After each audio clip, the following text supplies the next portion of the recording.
So in the fashion industry, most of the times when there are things relating to Africa, they will come up mostly as trends.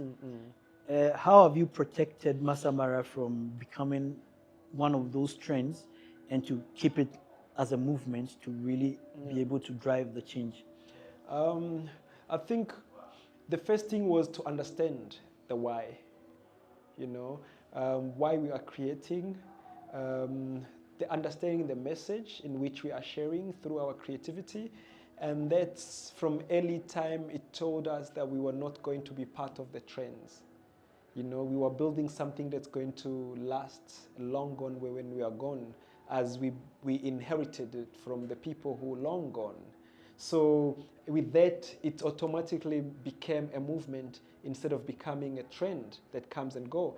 I still today have people who sees the piece in, for 2016 and say, this is what's happening now, and I'm like, this is what we wanted to do. We wanted to build a longevity, within the creative, African creatives. It wasn't about, let's just jump on what's happening, because we knew that comes and go.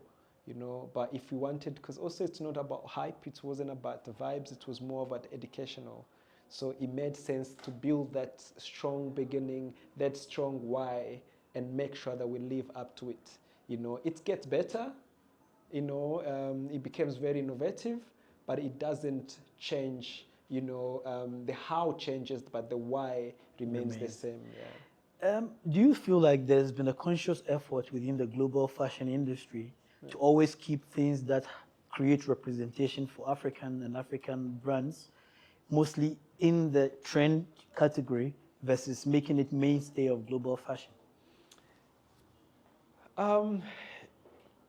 Honestly speaking, it's not to save us. It's just to make sure that we follow what's happening on the other side.